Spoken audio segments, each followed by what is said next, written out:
versus. Pour ce nouveau versus, j'ai choisi 2 titres en apparence semblables. Sortis respectivement en 1997 et 1998, ils ont pour point commun leur style graphique emprunté à Street Fighter Zero, mais aussi leur gameplay particulièrement souple qui semble s'inspirer en partie des jeux de baston 3D alors à la mode. Pourtant, ils ont chacun leurs fans et ne sont pas totalement interchangeables, comme nous le verrons. Nous avons donc d'un côté Real Bout Fatal Fury Special, pesant 394 mégabits, dont le titre fait évidemment référence au mythique Fatal Fury Special. Et de l'autre, sa suite, Real Bout Fatal Fury 2, pesant pas moins de 539 mégabits, et qui se présente comme la version définitive des Real Bout. Que le meilleur gagne.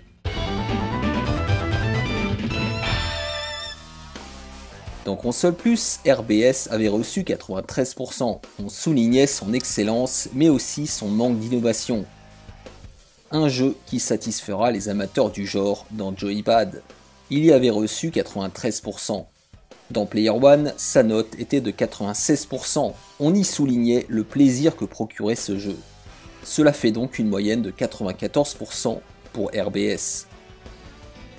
Un an plus tard, RB2 recevra 2 points de moins que son aîné dans Console Plus, soit 91%, un jeu à réserver à ceux qui n'avaient pas RBS selon les testeurs. Dans Joypad, c'est le rétrogradage. 7 sur 10. Plus de fun, plus de pêche, mais la cartouche coûtait trop cher. Et enfin dans Player One, s'il recevait 2 points de moins que RBS, il était pourtant considéré comme le meilleur jeu de la Neo Geo. Carrément. Sans surprise, malgré ses bonnes critiques, la moyenne de RB2 est inférieure à celle de RBS. 85% contre 94% pour ce dernier.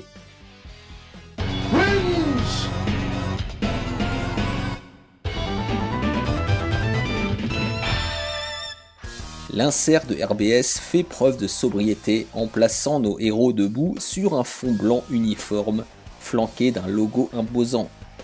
Après l'illustration culte de Real Bout, celle-ci fait un peu peine à voir, mais reste sympathique, Shinkiro oblige. En revanche, j'adore l'intro de cet épisode qui montre un Terry en pleine souffrance et qui laisse exploser sa rage. Tout un programme.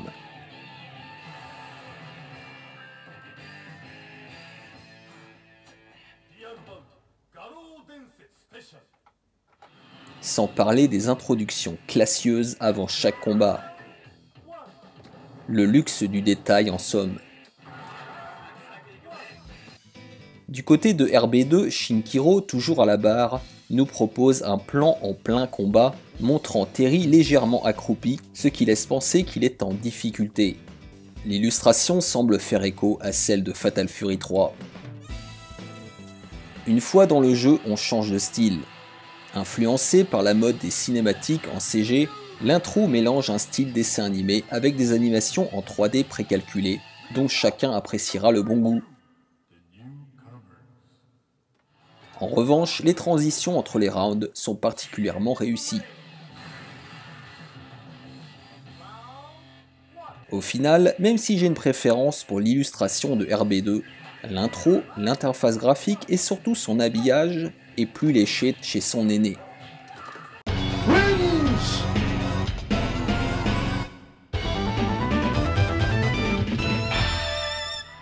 Comme indiqué en introduction, RBS surfe sur le style graphique de Street Fighter Zero qui avait déjà été appliqué à Real Bout.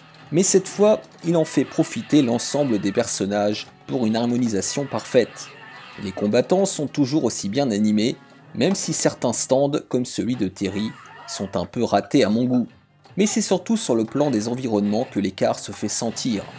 Il gagne en variété, en beauté, mais aussi en taille. Tout paraît plus ouvert dans cet épisode. Les décors destructibles renforcent le côté organique des niveaux. Sa suite ne révolutionne en rien les graphismes de RBS. À part l'ajout de 2 nouveaux persos, on retrouve les mêmes sprites, les mêmes animations et même certains décors. Si l'on regrette la disparition des parties destructibles, les stages sont désormais plus nombreux et paraissent également plus animés. Peut-être à cause de leur surface plus réduite en apparence. On perd aussi les sympathiques introductions du précédent opus, mais cela est contrebalancé par le dynamisme des furies et des transitions servies par des animations particulièrement stylées. Mais pour moi l'avantage est à RBS car sa finition est encore meilleure.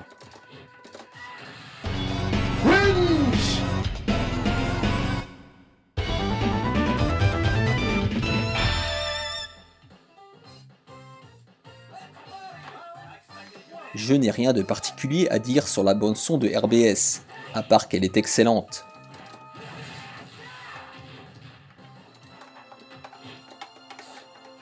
Les musiques rendent souvent hommage à d'anciens thèmes de la série, avec une qualité sonore exceptionnelle, qui n'avait pas à rougir face aux 32 bits à l'époque. Je regrette peut-être un manque de punch dans les bruitages, mais l'ensemble respire le haut de gamme. Même topo pour RB2, à ceci près que je trouve la musique de sélection des personnages et des transitions atroces.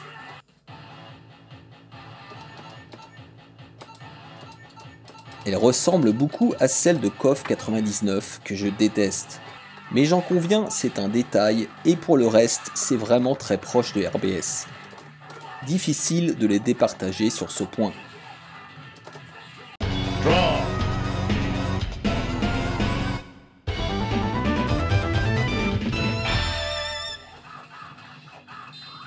Après un premier Healbout jugé un peu trop obscur par certains, RBS fait le choix de la modernité en proposant un système de combo instinctif et immédiatement gratifiant. D'autant que les coups sortent comme dans du beurre. Fini le système des 3 plans, on revient à 2 plans comme dans Fatal Fury 2, pour plus de clarté certes, mais peut-être aussi au détriment de la profondeur. Le système des power bars en 3 temps favorise plus que jamais les contre-attaques avec son guard cancel et ses furies particulièrement dévastatrices. Sa suite reprend ses excellentes bases et semble vouloir les simplifier et les uniformiser. Cette fois, les plans ne servent principalement que pour des esquives et courts mouvements tactiques, car on ne peut rester que temporairement sur les plans secondaires. Certains stages ne proposent d'ailleurs qu'un seul plan. Ceux qui en abusaient seront donc déçus. Le jeu a également été accéléré et les transitions entre les rounds sont plus courtes que jamais afin d'éliminer le moindre temps mort. Toutefois, les enchaînements paraissent cette fois moins fluides et les combinaisons plus obscures, même si celles des Fury et des Desperate Move ont été uniformisées entre les personnages. Plus nerveux et impactant, RB2 me procure globalement plus de plaisir que RBS, même si ses enchaînements paraîtront moins fluides à certains. Il remporte le point.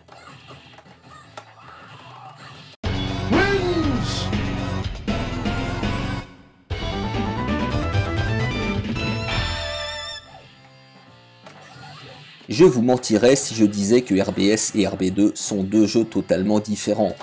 RB2 ne faisant finalement que se reposer sur les fondations bâties par son aîné. Pour moi, ce sont 2 titres qui signent le retour de la série Fatal Fury auprès d'un public plus large. Après un 3e opus opulent mais considéré comme trop complexe, et un premier Healbout réservé aux initiés, SNK a fait cette fois le choix du dynamisme et du fun immédiat, sans sacrifier la profondeur du gameplay. On ne peut qu'applaudir. Alors, entre ces 2 derniers épisodes de Healbout, lequel choisir?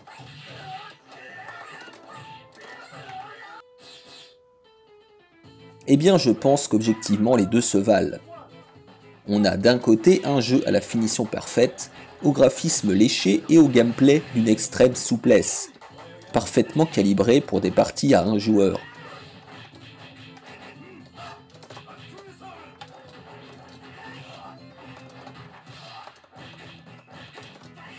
De l'autre, un jeu plus épuré, plus sec, favorisant le dynamisme au détriment de l'habillage, et peut-être plus adapté aux parties en versus.